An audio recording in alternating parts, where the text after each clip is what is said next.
আসসালামু আলাইকুম সবাইকে। সবাই কেমন আছেন? আশা করছি অনেক ভালো। আলহামদুলিল্লাহ, আপনাদের দোয়া আল্লাহর অশেষ রহমতে আমরাও ভালো আছি। তো সকাল সকাল সবাইকে শুভ সকাল। তো আমি একদম ঘুম থেকে উঠে দোতলায় চলে গেছিলাম। তো দোতলায় গিয়ে কিছু কাজ করে আসলাম উপরে।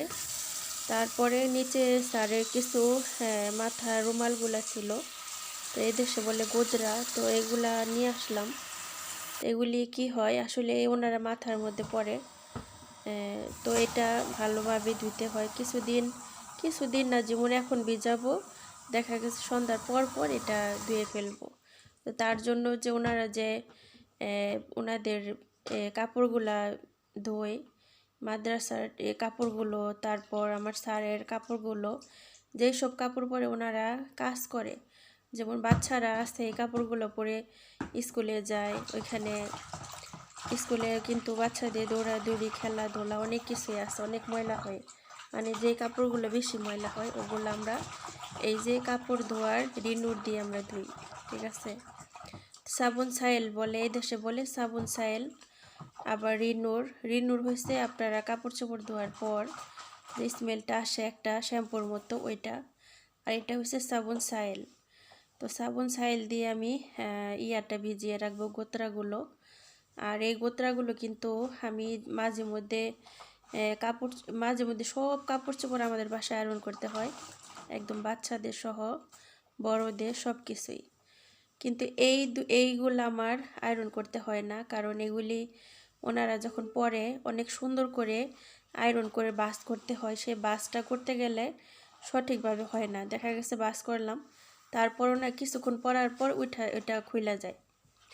তো আমি শুরু থেকে আসার পরে একটা জিনিস আমার মাঝে মধ্যে যখন আয়রন করতে দেয় তখন স্যার বলে যে রেহানা লং টাইম হয়ে গেছে আমাদের বাসায়, কিন্তু এখনও এটা আয়রন করতে পারলো না। তো ম্যাডাম আবার উত্তর দেয় যে আয়রন করলে তো তুমি পছন্দ করো না, সবার বাসায় কিন্তু এটা বাসায় আয়রন করে, বাট আমাদের বাসায় না।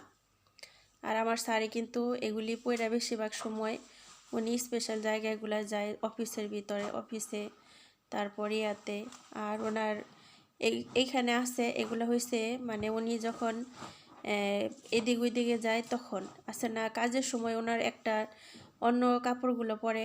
আর ওনারা যখন বড় বড় অফিসে মিটিং করতে যায় কিংবা কোনো ইয়াতে যায়, দাওয়াতে যায়, তখন এগুলি পরে। সুবহানাল্লাহ। তো স্যার এটাই বলতেছে যে না, আমি তো অনেক জায়গায় যাই, তার জন্য আমার একটু স্পেশালভাবে এগুলি আয়রন করতে হয়। সুবহানাল্লাহ। তো আলহামদুলিল্লাহ। তো একটা কাজ তো আমার কম, আসলেই বিদেশের বাড়িতে অনেক কাজ আছে, অনেক সহজ, আবার অনেক কাজ আছে অনেক কঠিন। সুবহানাল্লাহ। যতই কঠিন ভাবি আসলেই অনেক কঠিন, অনেক সহজ কিছু কিছু কাজ। সুবহানাল্লাহ। আর এইদিকে এখন রাবেয়া নাই, তো রাবেয়া কতদিন ছিল আসলেই অনেকটাই অনেকটাই কাজে হেল্প করতো। তো সুবহানাল্লাহ, মানুষ থাকলে একরকম, না থাকলে একরকম। এদিকে দেখেন ও নাই, আমার কাছে মনে হইতাছে কাজকর্ম মানে বাড়ির মধ্যে যে একটা গ্যাদারিং, একটা বিষয় আছে, এটা কিন্তু আমার কাছে খুবই লাগতেছে যে এই জিনিসটা নাই। আর ওরে বারবার বলি যে তুমি যেই কাজটা করবা যখন তখন ওইটা কইরা ফেলাইবা, যেমন আমি করি।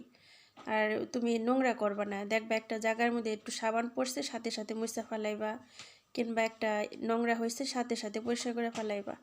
কিন্তু এটা রাইখা দেয়, যেমন এখন মেশিনে কাপড় দিব, মেশিনে কাপড় দিয়া সাবান দিয়ে রেডি করে চলে যায়, কিন্তু মেশিন স্টার্ট করে না। তারপরে দেখা গেছে এই যে বালতির মধ্যে কাপড়গুলো এগুলো ধুয়ে উপরে রাইখা দেয়, সহজে শুকা দেয় না। এইভাবে কি হয়, গ্যাদারিং হয়, তারপর কাজগুলো রয়ে যায়। তা আমি তা করি না, আমি সাথে সাথে কইরা ফেলাই, কারণ কাজ বাড়ায় রাখলে আমারই করতে হবে, বাড়ায় রেখে লাভ নেই। তো কইরা ফেলাইলে শেষ হয়ে যাব। আর এইদিকে বাহিরে এত পরিমাণ গরম পড়ছে, মানে কি বলবো, এই যে আমি পায়ের জুতাটা পরছি, 3 জোড়া জুতা যখন ঘরের সামনে রাখি, বাইরে কিন্তু যাইতে হয়, বাহিরে জুতাগুলা ভিতরে রাখলে কি হয়, মানে দেখতেও ভাল লাগে না যেগুলি বাহিরে পরি।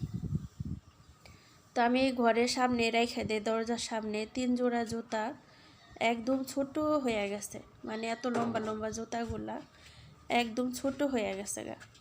তো ওই জুতাগুলো ফালাই দিচ্ছি। এখন আবার এই জুতাটা পরছি, এটাও আবার ছোট হয়ে গেছে। তো এত পরিমাণ রোদ কি বলবো, মানে আল্লাহর কি নেয়ামত, আল্লাহর কি রহমত, সুবহানাল্লাহ। এখন এত পরিমাণ, আগের সময় কেমন ছিল এটাই চিন্তা করি, যে আগের সময় যখন নবীদের আমল ছিল তখন কেমন ছিল আল্লাহ পাক জানে, সুবহানাল্লাহ। শুনছি তখন শুধু চারপাশে মরুভূমি ছিল, তেমন বাড়িঘর ছিল না, আর পাহাড় ছিল, শুধু বালি আর বালি ছিল। যেসব জায়গায় বালি বেশি, যখন আমরা মরুভূমিতে যাই তখন দেখি হাইরে গরম, ওই গরমে বালির মধ্যে পাড়া দেওয়া যায় না, বালিগুলো আগুনের মতো হয়ে থাকে। যেমন আমরা মুড়ি ভাজার জন্য যে এই বালিটা ভাজি, ঠিক এরকম হয়ে থাকে। তো তখনকার সময় কেমন ছিল আসলে, এই সব জিনিস না আল্লাহর রহমত বরকত, মানে সুবহানাল্লাহ বলে শেষ করতে পারবো না। কিছু কিছু সময় না আসমানের দিকে তাকাইলেও কেমন জানি একটা অনুভব হয় যে সুবহানাল্লাহ, আল্লাহর এই দুনিয়াতে কত আজব কিছু আছে, সুবহানাল্লাহ। এক একটা জায়গায় এক এক রকম, এক একটা জায়গার মানুষের ভাষা এক এক রকম, এক একটা মানুষের কথাবার্তা অন্যরকম, এক একটা মানুষ, সুবহানাল্লাহ, সব কিছুতে ডিফারেন্স। ওই সব কিছুতে ডিফারেন্স, সব কিছু এত পরিবর্তন, এত ডিফারেন্স কে করছে? আল্লাহ পাক রব্বুল আলামিন, সুবহানাল্লাহ। আসলে এই প্রতিটা কি বলবো। তো যাই হোক, অনেক কথাই বলে ফেললাম, এখন বাসায় চলে যাব, গিয়ে তারপর বাসার ভিতরে কিছু কাজ আছে ওগুলোও করব। আর আপনারাও সাথে থাকুন, দেখতে থাকুন পুরো ভিডিওটা। আসসালামু আলাইকুম প্রিয়া আপুরা ভাইয়ারা, আপনারা সবাই কেমন আছেন? আশা করছি অনেক ভালো।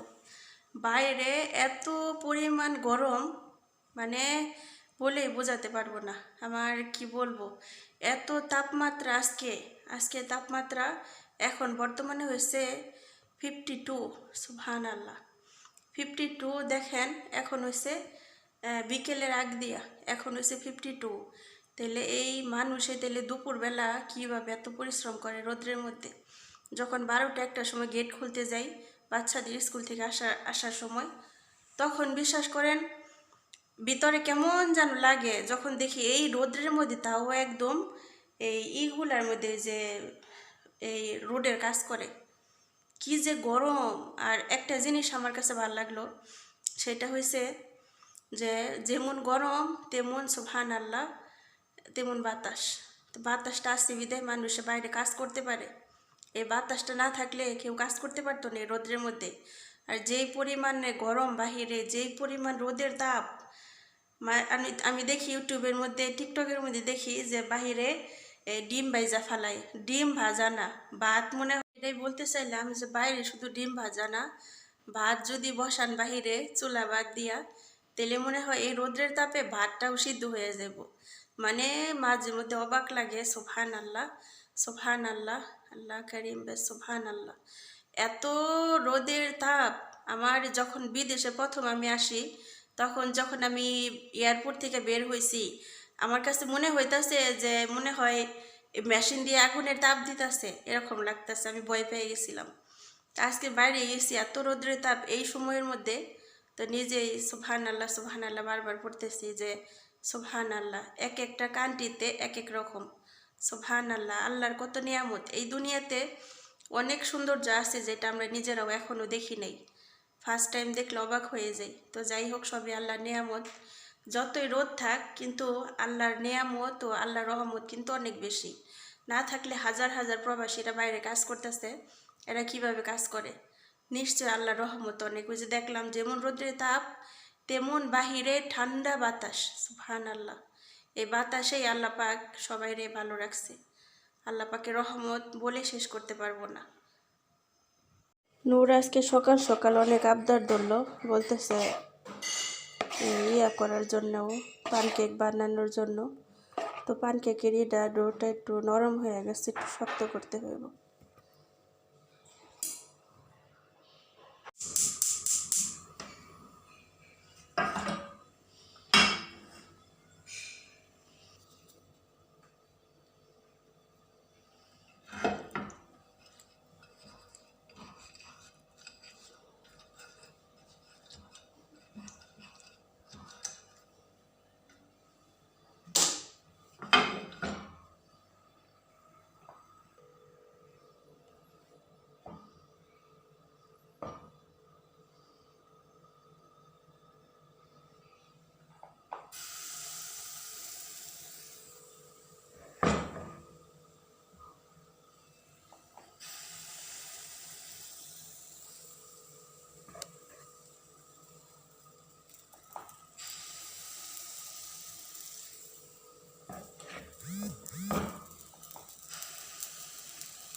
দেখেন কতটুকু, মাশাআল্লাহ তাবারাকাল্লাহ, কতটুকু ইয়া হয়েছে, সফট হয়েছে। মাশাআল্লাহ মাশাআল্লাহ।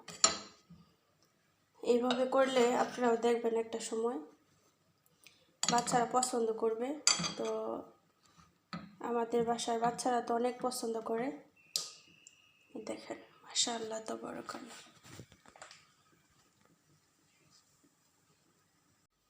প্রিয় আপুরা ভাইয়ারা, আজকের ব্লগটা কেমন লাগলো অবশ্যই কমেন্টে জানাবেন। সবার জন্য অনেক দোয়া শুভকামনা রইল। আল্লাহ হাফেজ, আসসালামু আলাইকুম।